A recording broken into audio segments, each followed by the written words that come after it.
어제까진 분명 없었는데? 거울 보다가 새로 생긴 점 때문에 깜짝 놀란 적 다들 한 번쯤 있으시죠? 이게 그냥 나이 들면 생기는 건지 아니면 혹시 무슨 문제라도 있는 건 아닌지 오늘 그 궁금증 제가 속 시원하게 풀어드릴게요. 네, 맞아요. 이런 걱정 절대 혼자만 하시는 거 아닙니다. 정말 많은 분들이 궁금해 하시거든요. 그래서 제일 중요한 건 정확히 아는 거예요. 자, 그럼 지금부터 그 낯선 점의 정체를 같이 한번 파헤쳐 볼까요? 자, 모든 문제 해결의 첫걸음은 그게 뭔지 아는 것에서부터 시작하잖아요. 내 피부에 갑자기 나타난 이 녀석, 과연 정체가 뭘까요?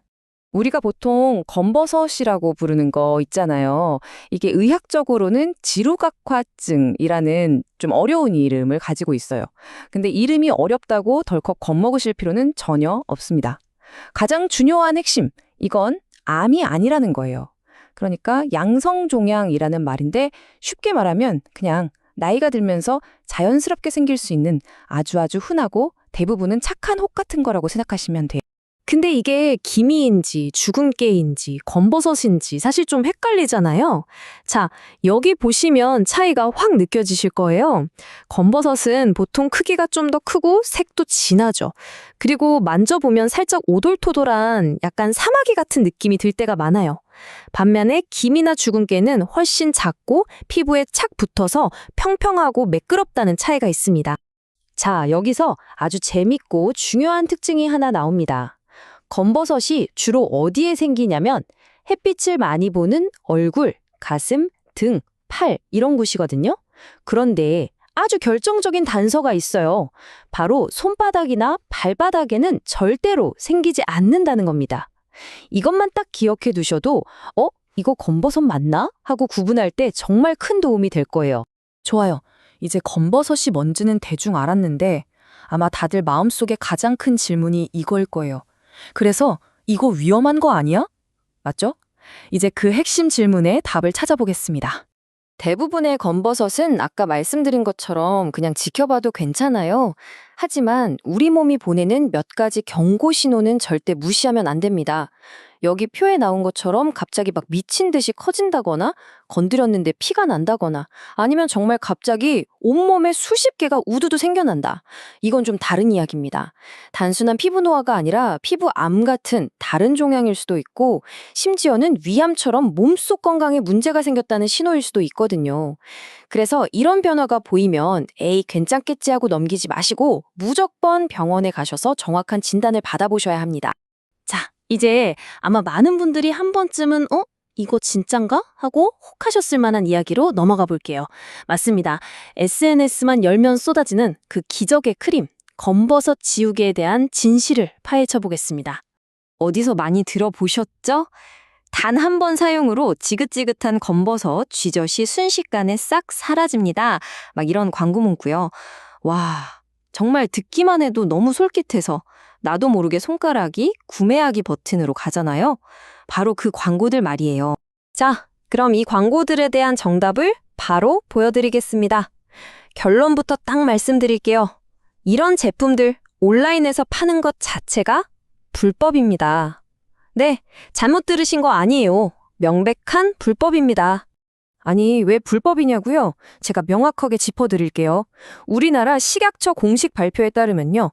집에서 바르거나 붙여서 검버섯이나 쥐젖을 없애도록 허가받은 의약품, 화장품, 의료기기는 단 한 개도 없습니다. 제로예요, 제로. 광고에서 막 피부 재생이니 상처 치우니 하는 말들 쓰잖아요.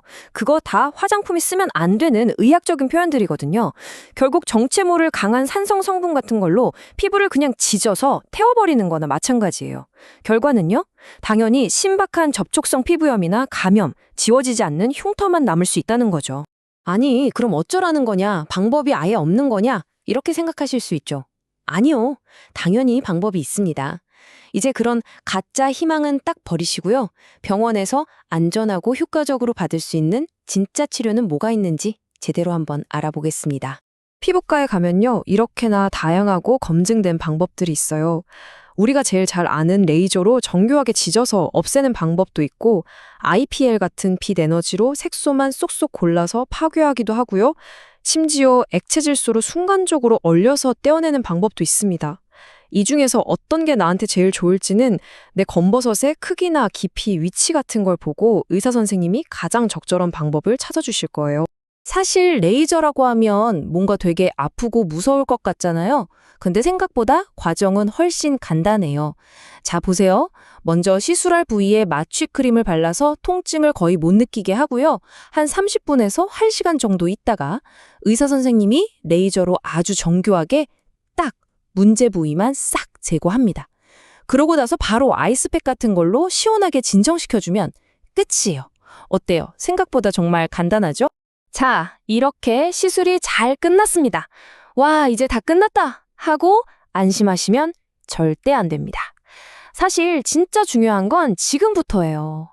시술이 절반이라면 나머지 절반, 아니 그 이상은 바로 이 사후 관리에 달려 있다고 해도 과언이 아닙니다. 흉터 없이 깨끗하게 만들고 싶다면요, 지금부터가 진짜 시작입니다. 자, 여기 회복 과정 타임라인이 있는데 이건 정말 중요하니까 꼭 기억해 주세요.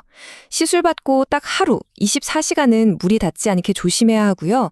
그 뒤로 약 일주일 정도는 재생 테이프, 그 여드름 자국 붙이는 거 있잖아요. 그걸로 상처를 잘 보호해 줘야 합니다. 그리고 제일 중요한 거, 딱지가 생기면 그게 너무너무 떼고 싶거든요. 근데 절대, 네버, 손으로 떼면 안 됩니다. 흉터 생기는 지름길이에요. 그리고 딱 2가지만 더 기억해 주세요. 첫 번째, 상처가 아무는 동안에는 땀을 많이 흘리는 운동이나 사우나, 수영 같은 건 잠시만 참아주세요. 염증 생길 수 있거든요. 그리고 2번째, 이건 정말 별표 5개짜리입니다. 딱지가 다 떨어지고 새살이 돋아나면 그때부터 자외선 차단제는 그냥 습관이 되어야 합니다. 선택이 아니에요. 필수입니다. 이때 관리를 소홀히 하면 애써 뺀 자리가 오히려 전보다 더 거무튀튀하게 변하는 그런 슬픈 일이 생길 수 있거든요. 꼭 기억하세요. 오늘 우리는 검버섯에 대한 여러 오해를 풀고 진짜 팩트가 뭔지 알아봤습니다. 결국 가장 중요한 건 화려한 마케팅 문구와 진짜 의학적인 사실을 구분해내는 눈을 갖는 것 같아요. 이건 사실 검버섯 문제에만 해당되는 얘기는 아니겠죠. 앞으로 인터넷에서 뭔가 기적의 해결책이라는 걸 보게 되면 바로 결제 버튼을 누르기 전에 딱 한 번만 스스로에게 질문을 던져보는 거예요. 그래서 이거 진짜 의학적으로 검증된 거야?